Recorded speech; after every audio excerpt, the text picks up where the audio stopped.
Hi hello അസ്സലാമു അലൈക്കും. പുതിയൊരു വീഡിയോയിലേക്ക് എല്ലാവർക്കും സ്വാഗതം. അപ്പം ഞാനിന്ന് നല്ല ഹെൽത്തി ആയിട്ടുള്ളൊരു നാടൻ വിഭവമായിട്ടാണ് വന്നിരിക്കുന്നത്. ഇപ്പോൾ മഴക്കാലം ആയതുകൊണ്ട് എല്ലാ നാട്ടിലും പനിയും അസുഖങ്ങളും ഒക്കെ ആയിട്ട് ഒരുപാട് പേര് ബുദ്ധിമുട്ടുണ്ട്. അവർക്കൊക്കെ വേണ്ടിയുള്ള നല്ലൊരു ഹെൽത്തി ആയിട്ടുള്ളൊരു ഡ്രിങ്കാണ്. അപ്പോൾ അതെന്താണെന്നൊന്ന് കണ്ടു നോക്കാം. അതിനായിട്ട് ഞാനിതാ കുറച്ച് പച്ചമല്ലി, തുളസി ഇല, പിന്നെ കുറച്ച് ഏലക്കയും ചുക്കും എടുത്തിട്ടുണ്ട്. നല്ലൊരു ചുക്ക് കാപ്പിയുടെ റെസിപ്പിയാണ്. പനി, ചുമ, കഫക്കെട്ട്, വിട്ടുമാറാത്ത തലവേദന ഇവയ്ക്കെല്ലാം നല്ല ഉത്തമ ഒരു മാർഗ്ഗമാണ് ഈ ഒരു ചുക്ക് കാപ്പി കുടിക്കുന്നത് കേട്ടോ. അപ്പോൾ എനിക്ക് നല്ലൊരു അനുഭവം കിട്ടിയത് കൊണ്ടാണ് ഞാനത് ഇപ്പോൾ നിങ്ങളിലേക്ക് എത്തിക്കുന്നത്. എനിക്ക് ഒരുപാട് നാൾ കൊണ്ട് ഇത് ചുമയൊക്കെ വിട്ടുമാറാതെ നിന്നപ്പോൾ ഞാൻ ഇടയ്ക്ക് വെച്ച് ഞാൻ ഇത് ഇങ്ങനെ കുടിച്ചപ്പോഴത്തേക്കിന് എനിക്ക് നല്ല മാറ്റം കിട്ടിയിട്ടുണ്ടായിരുന്നു. അപ്പോൾ എല്ലാവരും ഇതുപോലെ ഒന്ന് ചെയ്ത് നോക്കൂ. അപ്പം എന്താ ഞാൻ ഒരു ഇടിക്കുന്ന കല്ലിലേക്ക് മല്ലിയും പിന്നെ ചുക്കും ഏലക്കയും പിന്നെ ഒരല്പം കുരുമുളകും കൂടെ ഇതേപോലൊന്ന് ചതച്ചെടുക്കുകയാണ്. നമ്മൾ മിക്സിയിലിട്ട് പൊടിക്കുന്നതിനെക്കാട്ടി ഇങ്ങനെ ചതച്ചെടുക്കുന്നതാണ് ഏറ്റവും നല്ലത് കേട്ടോ. അപ്പോൾ ഈ ഒരു ഇടിക്കുന്ന കല്ലില്ല എന്നുണ്ടെങ്കിൽ നിങ്ങൾ മിക്സിയിൽ പൊടിച്ചാലും മതിയാകും. പക്ഷേ ഇതിലുള്ളൊരു സാധനം പോലും മിസ് ചെയ്യരുത്. എല്ലാം ഇതിനകത്തിൽ ചേർക്കേണ്ട അത്യാവശ്യപ്പെട്ട സാധനമാണ്. ചുക്കില്ല എന്നുണ്ടെങ്കിൽ നമുക്ക് അല്പം ഇഞ്ചി കഷ്ണം എടുത്ത് പൊടിച്ചെടുത്താലും മതിയാകും. ഈ ഒരു രീതിയിൽ വേണം ഒന്ന് പൊടിച്ചെടുക്കാൻ. അപ്പോൾ എൻ്റെ കയ്യിൽ ചുക്കുള്ളത് കൊണ്ടാണ് ഞാനത് ഉപയോഗിച്ചത്. ചുക്കാണ് ഏറ്റവും ബെറ്റർ.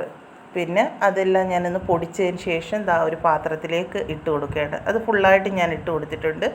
അതിലേക്ക് ഞാൻ ഒരു 1.5 കപ്പോളം വെള്ളവും കൂടെ ഒഴിച്ച് കൊടുക്കുകയാണ്. നമുക്ക് എത്രമാത്രം ആവശ്യമുണ്ടോ അതിനനുസരിച്ച് വെള്ളം ചേർത്ത് കൊടുക്കുക. ഇനി ഇതിലേക്ക് ഞാൻ എൻ്റെ കയ്യിൽ കുറച്ച് തുളസി ഇല ഉണ്ടായിരുന്നു. അതെല്ലാം ഇതേപോലൊന്ന് പിച്ചിട്ട് കൊടുക്കുകയാണ്. അപ്പോൾ അതിൻ്റെ ആ ഒരു സത്തെല്ലാം അതിലോട്ട് ഇറങ്ങണം. ഇനി അതിലേക്ക് മെയിനായിട്ട് ആവശ്യമുള്ളത് ഈ ഒരു കരിപ്പെട്ടിയാണ്. ശർക്കരയല്ല വേണ്ടത്, കരിപ്പെട്ടി ഉപയോഗിക്കുക. അപ്പോൾ കരിപ്പെട്ടി ഇട്ട് വേണം ഈ ഒരു ചുക്ക് കാപ്പി തയ്യാറാക്കിയെടുക്കാൻ. അപ്പം ഞാൻ ആ ഒരു കഷ്ണം കരിപ്പെട്ടിയും കൂടെ അതിലേക്ക് ഇട്ട് കൊടുത്തിട്ട് ഇനി നന്നായിട്ടൊന്ന് തിളയ്ക്കാനായിട്ട് വെക്കുന്നുണ്ട്. അപ്പോൾ ഈ ഒരു തിളയ്ക്കുമ്പോഴേക്കും ഈ ഒരു കരിപ്പെട്ടി അതിൽ കിടന്നങ്ങ് അലിഞ്ഞ് വന്നോളും. നല്ല രീതിയിൽ ഒരു ചെറിയ തീയിലിട്ട് തിളപ്പിച്ചെടുക്കണം. അതൊന്ന് അതിൻ്റെ സത്തെല്ലാം ആ ഒരു വെള്ളത്തിലേക്ക് ഇറങ്ങണം. ആ രീതിയിൽ വേണം നമ്മളിത് ഒന്ന് തിളപ്പിച്ചെടുക്കാൻ. അത്യാവശ്യം തിളയൊക്കെ വന്നിട്ടുണ്ട്. ഇനി ഞാൻ തീ ഒന്ന് സിമ്മിലിട്ട് കൊടുത്തിട്ട് അതിന് വീണ്ടും അതിനെ ഒന്ന് തിളപ്പിക്കുകയാണ്.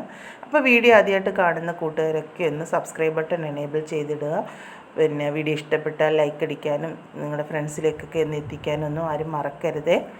ഈ ഒരു ചുക്ക് കാപ്പി നമ്മൾ ഒരു ദിവസം ഒരു 2 നേരമെങ്കിലും പനിയും ചുമ, കഫക്കെട്ട് ഒക്കെ ഉള്ള ആൾക്കാർ ഒരു ദിവസം ഒരു 2 നേരം നല്ല ചൂടായിട്ട് നല്ല അത്യാവശ്യം കുടിക്കേണ്ട ഒരു രീതിയിലുള്ള ചൂടിൽ ഇത് കുടിച്ചു കൊടുത്താൽ പനിയൊക്കെ പെട്ടെന്ന് തന്നെ മാറിക്കിട്ട് ആ ഒരു കഫമൊക്കെ മാറി നല്ലൊരു ഉന്മേഷം കിട്ടും നമുക്ക് ഈ ഒരു ചുക്ക് കാപ്പി കുടിക്കുന്നതിൽ.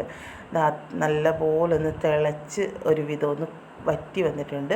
അപ്പോൾ ഇത്രയും മതിയാകും. ഞാനിപ്പം തീയെല്ലാം ഒന്ന് ഓഫ് ചെയ്ത് കൊടുത്തിട്ടുണ്ട്.